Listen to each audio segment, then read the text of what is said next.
I've been trophy hunting on and off since 2015. One of my first videos on the channel was actually talking about the easiest PS4 platinums at the time, and as it's becoming more popular, I want to try and give some advice to newer trophy hunters and kinda just rant a little as well, to be honest.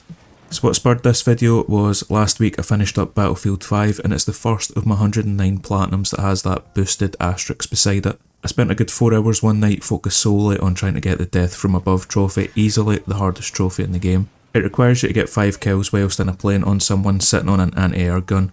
Anti-air guns rarely get used, and managing to get in a plane feels like an accomplishment itself sometimes. In those 4 hours I managed to get 1 of the 5 kills needed for the trophy and decided fuck this and joined a boosting session on PSN profiles. Now in the boosting session it was only supposed to be for 2 trophies, Death from Above as previously mentioned, and Hoist the Flag, which is for capturing the flag 10 times on Frontline, a game mode that servers are dead. Everybody in the session was super nice, but I couldn't help but notice how low level everyone was, and one person in particular stood out as he didn't even know the basic controls of the game and wanted to boost every single trophy. Kill 30 enemies, not in a game or in one life, just 30 enemies across your entire career. 10 enemies with a sidearm and a round. Keep in mind, rounds in Battlefield can easily last 40-50 minutes. Revive 10 squad mates, trophies that you would unlock naturally just from playing the game. And I said to him, look mate, you don't need to boost any of these trophies, you'll get them naturally. And he was like, nah, I'm not really good at shooter games, so I just want to try and boost as many as I can. And I told him he'd struggle to get the platinum because you need to beat the campaign on hardcore, and you know what he said to me? Oh, don't worry, my friend said he'd do the story for me if I get all the online trophies. Now I never responded, I honestly wasn't sure if the guy was taking the piss or not, but the more I watched him play and talk to him, I realised this guy probably wasn't joking. And he wasn't some kid, by the way, full grown ass sounding man, and he was a lovely guy, like genuinely super nice, but we were in this session together for almost 3.5 hours or whatever it was, and one of the other guys mentions how he tried to platinum Hollow Knight, but obviously it's super hard and he's had to take a break from it. And then our pal butts in, telling him that he should just use the invincibility glitch because that's what he's going to do. And it pissed me off because it seems like such an accepted thing in the community to just cheat or boost all the trophies as long as you're having fun. Even a while back I watched this random video of a guy reviewing his friend's trophy list, and he mentioned how they boosted all the Chivalry 2 trophies together at launch and got it done in like a week. And it annoys me because these people don't even bother to try and play or actually experience the games, they just want to chase that little dopamine hit from when the platinum pops. And I get it, it's their trophy lists, they can do whatever they want. But to anyone just starting off, please do not be like these guys and try and take some pride in your trophy list. So I wanted to make this video to try and give advice to the newcomers of the trophy hunting community and tell them, don't worry about the number of platinums you have, focus on the quality and play games that you actually enjoy. Whenever I see anyone asking what their first few platinums should be, I always say the games you enjoy the most.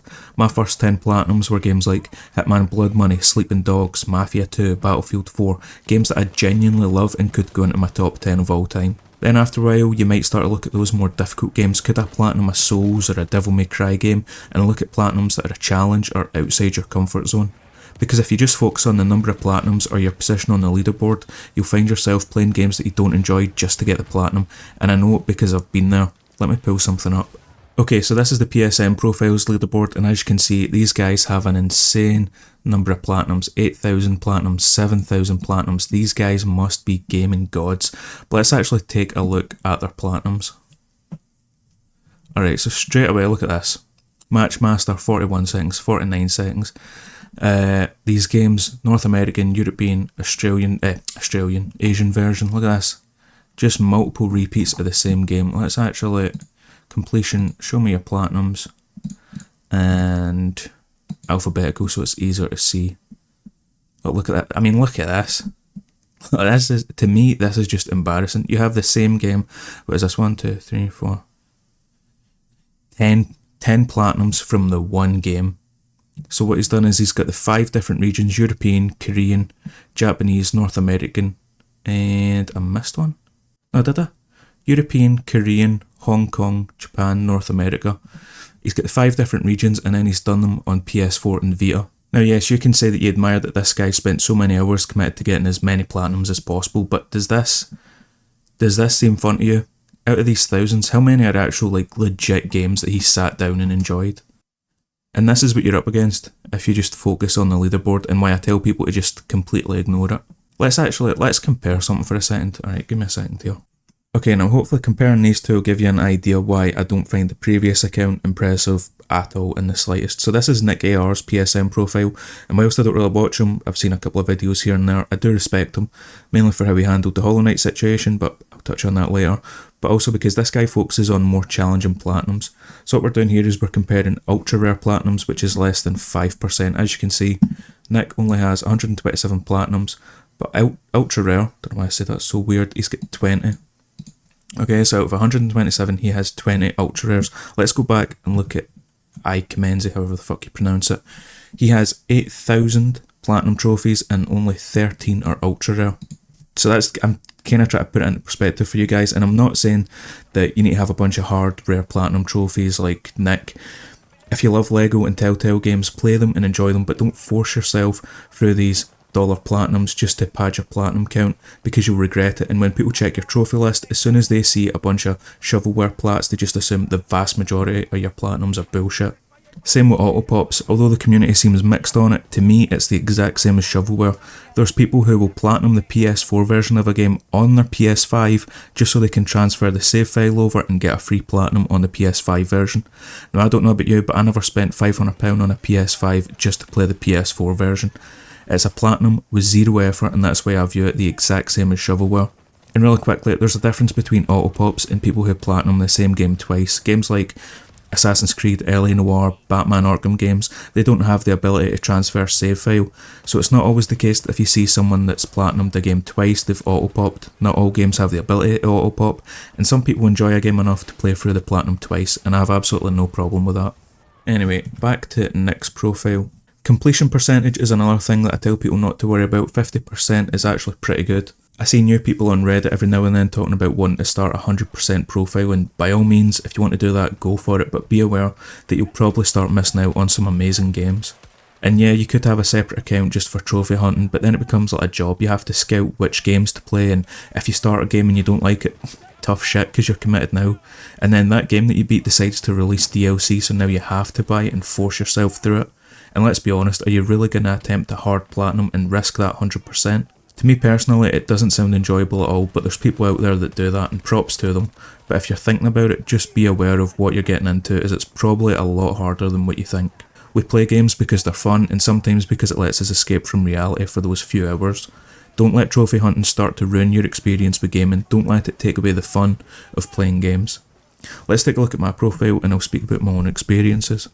So first thing you might notice is, Chris, you said Battlefield 5 was your 109th, but this says you only have 76 platinums.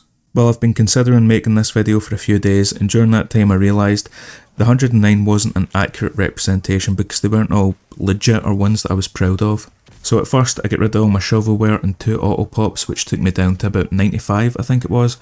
Then I went full purge and removed all the ones I didn't really play, like Everybody's Gone to the Rapture, where I just sat with a platinum walkthrough on the other screen, or Conan Exiles, where I used console commands.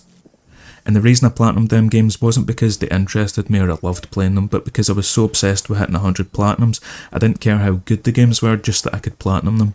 I'd literally go on the PlayStation store, and if I found a game that interested me but it didn't have a platinum, I wouldn't bother with it because I viewed it as a waste of time. And if I had like 60 pence left on my account after a sale, I'd look at the cheapest games and what ones had easy platinums, and it's one of my biggest regrets looking back because it ruined my trophy list and stopped me from trying out new unique games that I probably would have enjoyed. I had thought about doing this before, hiding all my illegit plats was what I called them, but because that's what people do when they've been caught cheating, they hide the trophies for that game, then they're allowed back on the site. I was always hesitant to do it, but I'm actually really happy that I've done it now. I want my trophy list to be something that I can be proud of and is an accurate representation of the games that I enjoy, and I encourage others to do the same. When it comes to actually platinuming the games, even if you know you want to go for the platinum, if it's your first time playing through the game, sometimes it's better to experience the game first before focusing on the trophies. Uncharted 4, for example, widely regarded as a brilliant game from mechanics and visuals to the story, but I had a terrible experience with the game because I wanted to try and platinum it in as few playthroughs as possible. So instead of actually getting to enjoy the game, I forced myself to play through it on the hardest difficulty and had a collectibles guide on my second monitor the whole time, and it just completely ruined the first playthrough. And whenever I think back on that game, all I can think about is the ship graveyard section and how many times I died there. When it comes to cheating / boosting, everyone's different and kinda just goes by their own moral compass.